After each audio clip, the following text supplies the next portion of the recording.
you do again is about the actual creation more so on a day-to-day. So I just want to start there. How do you go about finding projects to take from the screen and bring it into the real world? It's a good question.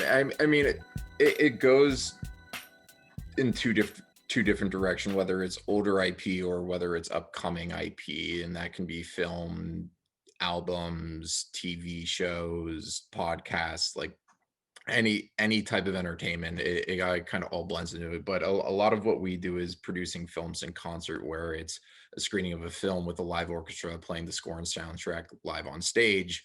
And now we're obviously doing a bunch more, whether it's in the talent space or podcast space. But I would say a lot of it really has to do with, one, who are the rights holders? Do we have a good relationship with them? And then figuring out all the subsidiary people involved. So the director, the producers, who's the composer of said piece of film, who's the actual talent, and figuring out, one, is this a piece of IP, or is this talent one dimensional, or how can we transition them into being a multi-dimensional type of artist or a multi-dimensional type of IP, if you will. So it really comes into just like watching a ton of content and then figuring out all the analytics between it. So it's how much music is in it, where are the splits, how long is the runtime, are we going to go into overtime if we present this into the real world, what demographics that has this hit, what are the box offices, what territories did it do well in, so that we can kind of get the full encompassing picture of being able to sell this to as many markets as humanly possible. Because to be honest, it's like the music market, especially in the United States, or at least the way that I see it, I mean, it's massive, it's huge, it's sexy, it's bold, it's loud. But to me, I don't want to just do something just in the US. That's not how we maximize things. It's how can I bring this to Japan? How can I bring this to Australia, the UK, the Netherlands, Scandinavia, Germany? Like, we want to tap into as many different countries as we possibly can, because the more we do that, the more money we're going to make for all of our partners. So that's really my end goal for a lot of it, because I can be really picky with the IP that we come across, but ultimately I think that's a good thing, because we don't want to overpromise and underdeliver. And especially when you're putting your company's money into building something out that could cost anywhere between $30K to $500,000 to put onto the market, it better sell.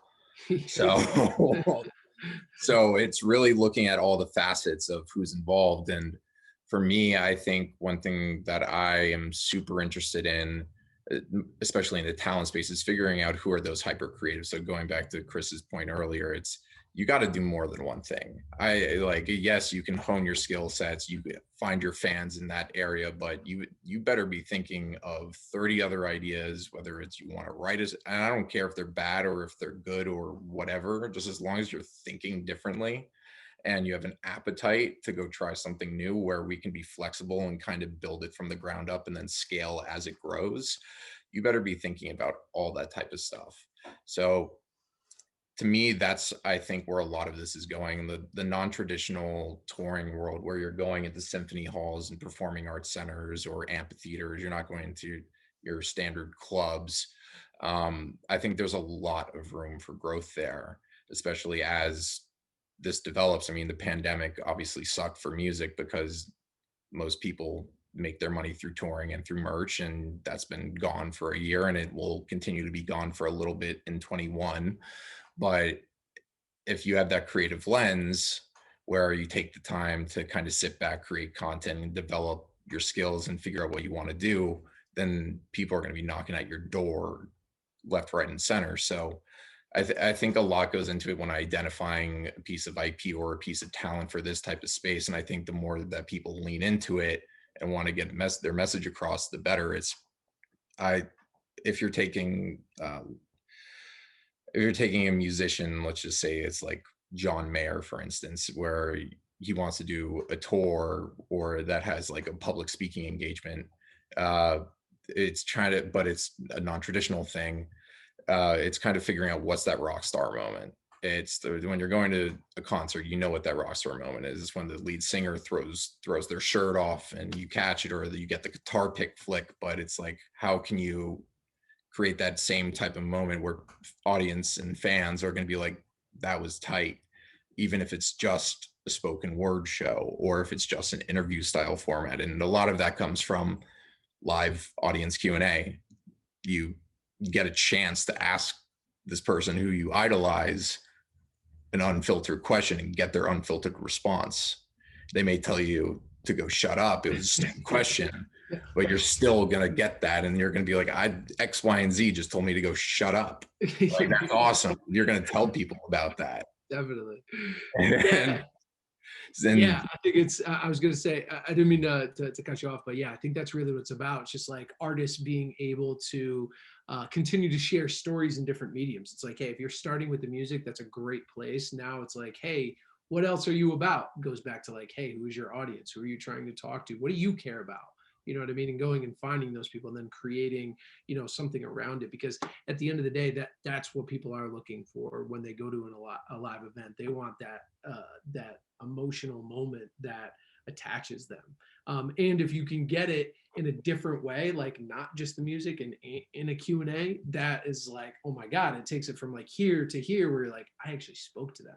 That's going to change your life. You're always going to remember that because of how big a fan you were. So yeah, I think just well said. I think we are in a perfect time for that, right? Especially for artists that are just starting out, because like you have all these tools available to you, right? It's not easy, right? I don't want to like oversimplify this, right? Because this shit is hard to do. It's hard to stand out with so many people doing this, but you do have the tools, and it is a very simple thing, and it's about coming up with an idea and just running it down, and being what's the quote that I just heard recently? It's like Jeff Bezos had a quote. It was something like, you're flexible on the details, right? Like yeah, you're not flexible on the end goal, but you're flexible on the details of like how you get there. That's what people need to think about. So think about like what your goal is and how you're going to reach those people, and then be flexible on like how you get there. Because just like you said, if you're open to that, good things are going to start to happen. You're going to find those opportunities, and this is about the long run. I imagine what you do is taking a lot of, just like you said, things that have already worked and remixing it for a new audience. And I think if artists can think about that from the jump, hey, I got this great album, but this shit is going to work in 20 years when I go to like play it in front of like my older self in 20 years in like a smaller space, and I can see it going this way. And again, I think it just goes back to like being creative, being flexible with it. yeah, and I think that model creates shelf life that you wouldn't have for your IP or your content in totally different ways that can bring in all different types of demographics. Let's say you have a movie. I mean, obviously you have your theatrical run, and then you have your home release of DVD, video, Blu-ray, pay-per-view, whatever. But typically in the past, that's where it ends. But through live entertainment, it can carry on for years and years and years. And if you find that cult movie or that evergreen title, it can just go every single year, and it can generate Yep. millions of dollars for your partners and for yourself. Really, it's pretty special, and it gives people a way to view the IP in a completely different light. And it's funny. I like when I was first starting music, I was like really wanted to do contemporary music. Like I loved rock music, and granted, I was familiar with a lot of like the symphony projects. But when I went to my first one, I would think my first one was like Harry Potter in concert at Radio City Music Hall. You quickly realize you have 60 plus professional musicians on stage that you put any type of sheet music in front of them, and they're going to play to the T, and it's going to be loud and it's in your face. And obviously the music in a movie or in a TV show is very complimentary, and a lot of the times just like the average viewer might not be paying too much attention to it, but that's what you're paying attention to during these shows.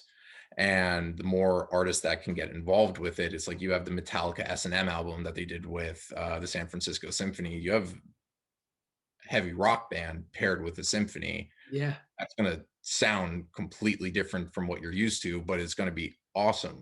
Yeah. The more instruments, the more like the people you have complementing each other in so many different and classical and old traditional ways blended with new types of media and new types of music. It's just like there's so many different avenues that you can explore, and then also start to think about how can we create ancillary revenue off of this type of thing. So whether it's doing a live stream of the show, or it's filming the show, or it's recording the audio from the show, obviously lots of rights and clearances involved in all of that, but it's all on the table.